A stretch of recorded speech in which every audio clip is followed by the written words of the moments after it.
प्रधानमंत्री की जान को खतरा बता करके देश के बुद्धिजीवी नहीं, बाबा साहेब अम्बेडकर के दामाद और विश्व स्तरीय लेखक आज जेल में सड़ रहे हैं। तो ये मैं इसलिए कहूंगा, आप स्वयं जस्टिस रहे, जज रहे, कानून को जानते हैं, उसके फाउंडर्स मेंबर्स हैं। और सबसे बड़ी बात मैं ये कहना चाहता हूं कि जस्टिस बीजी कोसले पाटिल उस कार्यक्रम के आयोजकों में से एक है। इनको पुलिस पूछती नहीं है, इनके पास जाती नहीं है, और जो वहां गए नहीं है वो जेलों में सड़ रहे हैं। तो मैं आग्रह करता हूं सर, आपसे उम्मीद करता हूं कि दूध का दूध और पानी का पानी होना चाहिए। किस तरीके से हमारे देश में न केवल अफवाह फैलाने वाले बल्कि झूठे मामलों में फंसाने वाले और किसान नेताओं को ब्लैकमेल करने वाले, और मैं एक सीधे तर्क की बात है, सीधा तर्क है।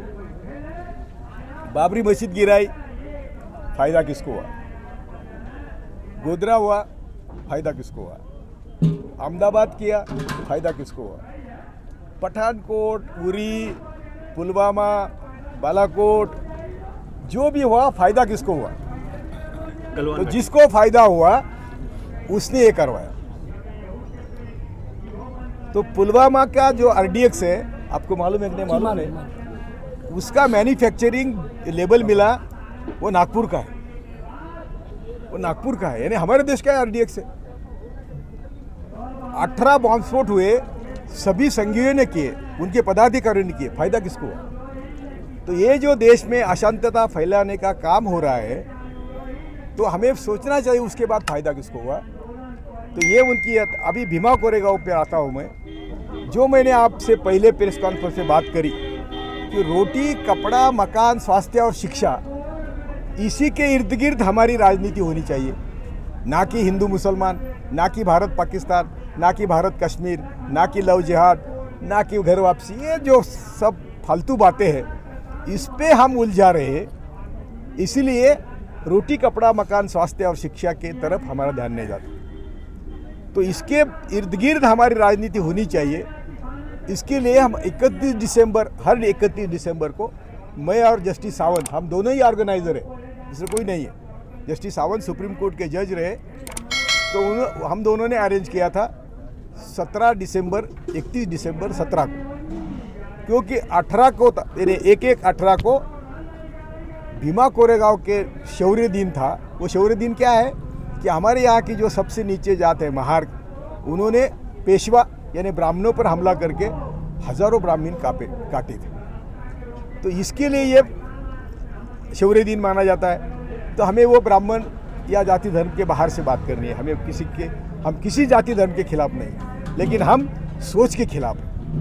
मनुवादी जहरीली सोच के खिलाफ है, मनीवादी सोच के खिलाफ है। तो हमने जो देश भर के कार्यकर्ता आने वाले थे, 250-300 संगठन ने हमें कांटेक्ट किया था कि हम आ रहे हैं, तो आपका प्रबोधन हम चाहते हैं। हम और जस्टिस सावंत के प्रबोधन के लिए वो लोगों ने हमको विनती करी, हमने ऑर्गेनाइज किया।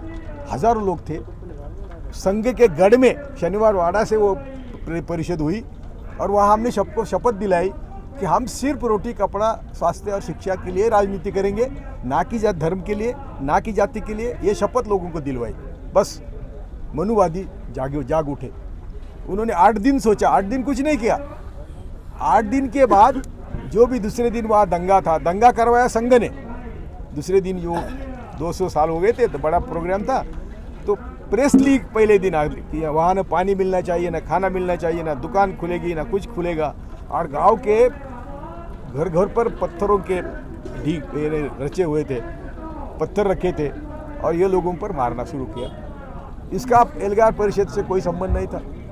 और एल्गार परिषद के बाद 8 दिन के बाद जब 2 आरोपियों का नाम निष्पन्न हुआ, वो दोनों संगी थे, तो उनको बचाने के लिए एल्गार परिषद को आगे करके ये सब देश भर के जो इंटेलेक्चुअल्स हैं, ये रोना विल्सन का जो अभी मैं आप बता रहा हूँ बाद में, ये सब देश भर के वैचारिक विरोधकों को एल्गार परिषद के नाम से बहाने से अंदर लेना शुरू किया।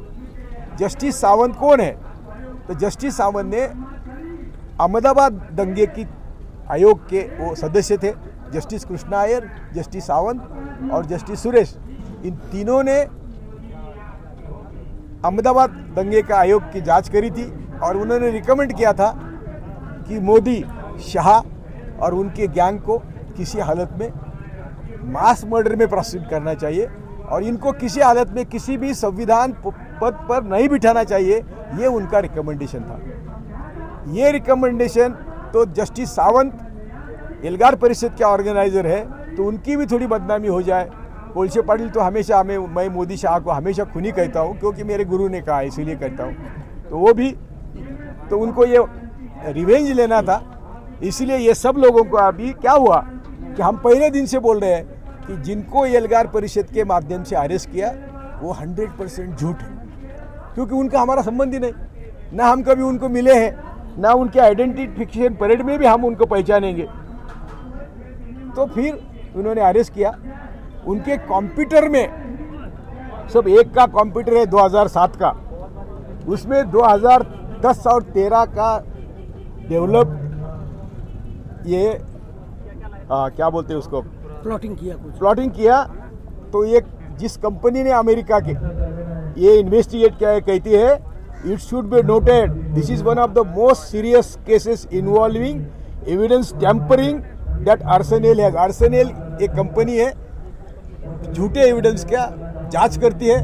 उनके जिंदगी में इतना बुरा, इतना गंभीर मसला उन्होंने कभी देखा नहीं, ऐसा उनका कहना है। और ये बड़ी गंभीरता की बात है। और क्या रचाया था कि हम लोगों ने प्राइम मिनिस्टर को मारने का प्लॉट बनाया, और उसके 10 लेटर, ये मैंने बोला कि 2007 का कंप्यूटर, 2010 के ये जो प्रोडक्ट थे वो 2016 में उसके कंप्यूटर में डाले, और कंप्यूटर जब्त करने के बाद डाले, और उसको अरेस्ट किया। और उसके जो बाकी लोग अरेस्ट किए थे उनके लेटर उनको आए कि चलो हम मोदी को मारेंगे। ऐसा करके ये परिषद को बदनाम किया। और ये आर्सेनेल कंपनी को, जब हम सब लोगों ने, हमको मालूम था ना ये सब झूठ है। मैं हमेशा कहता था कि यार मैं जस्टिस था, न्यायमूर्ति सावंत भी सुप्रीम कोर्ट के न्यायमूर्ति थे, जिनको अरेस्ट किया है उनका हमारा बिल्कुल ताल्लुक नहीं है, ना वो हमको पहचानते हैं ना हम उनको पहचानते हैं। तो एल्गार परिषद से उनका ताल्लुक क्या है? तो भी उनको अरेस्ट किया। किसी कोर्ट ने उनको बेल तक नहीं दिया। उसमें डॉक्टर बाबा साहब अम्बेडकर का दामाद है, तेल दुबड़े करके, बड़ा विद्वान है, दुनिया भर में जाके भाषण देता है और व्यवस्था के खिलाफ, ये जो मैं बोल रहा हूँ मनुवादी और मनीवादी व्यवस्था के खिलाफ बोलने वाले ये सब लोग हैं, इनको एल्गार परिषद से या भीमा कोरेगांव दंगों से जोड़ के उनके नाम से एक दूसरे को 10 लेटर प्लांट किए की कंप्यूटर में। और इसमें से निचोड़ निकला कि ये सब मोदी शाह को, यदि आप न्यायमूर्ति कृष्णा अय्यर, जस्टिस सावंत का आयोग का रिपोर्ट पढ़ेंगे, यदि आप राणा आयोग की गुजरात फाइल्स पढ़ेंगे, तो गुजरात में इन्होंने यही किया, मोदी को मारने का। इसरत जहाँ, जी लड़की 20-25 साल की लड़की थी, वो उसको मारने को आया करके वो कस्टडी में थे। एटीएस प्रमुख कहता है कि ये सब लोग हमारे कस्टडी में थे, हमने रास्ते वही मारा उनको और रास्ते पर डाल दिया और कहा कि एनकाउंटर में मार दिए। ये स्टिंग ऑपरेशन है। और क्या क्या कारण था? वो मोदी को मारने आए थे। दूसरा, सोहराबुद्दीन और प्रजापति, जिनको भी कस्टडी में मारा, रास्ते पर डाल दिया और एनकाउंटर में मारा बोले। तो ये सब जो झूठा काम गुजरात में करते थे, वही झूठा काम ये देश के पैमाने पर कर रहे हैं। अभी आपका लाल किले का, मैं तो कहता हूँ बाबरी मस्जिद से लाल किले तक जो भी हुआ उसका फायदा किसको हुआ? और जिसको फायदा हुआ उसने करवाया, इसके लिए क्या लॉजिक की जरूरत है? तो ये किसान आंदोलन को बदनाम करने के लिए भी उन्होंने बहुत कोशिश करी। और वो कौन सिद्धू लाल किले पर भेजा, जा नहीं सकता, चिट्ठी भी जा नहीं सकती लाल किले पर। इतना बंदोबस्त होने के बावजूद वो ऊपर गया, झंडा लगाया और किसानों को बदनाम करने की कोशिश करी। लेकिन वो उल्टा हो गया। भाई हमारे टिकायत भाई जो 28 तारीख को रोए, और जो आप लोगों ने दिखाया, बाकी तो किसी ने दिखाया नहीं था, मेन मीडिया बाद में आया, इससे हमारा आंदोलन तगड़ा हुआ। मैं कहता हूं कि ये हमारे देश के क्रांति की शुरुआत नहीं, अभी ये क्रांति होने वाली है। हमारे फौजी भाई बराबर साथ है, किसान बराबर है।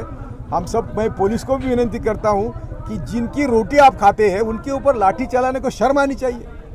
पुलिस को भी हम अपील करते हैं, हम जुडिशरी को अपील करते हैं कि अरे थोड़ा भी तर्क चलाओ। तुम जो जिस अनाज जिसका अनाज खाते हो, उसी के ऊपर क्या कमेटी अपॉइंट की, जो कमेटी चारों सदस्य जो ये कानून के समर्थन में काम करते थे उनको कमेटी के सदस्य बनाए।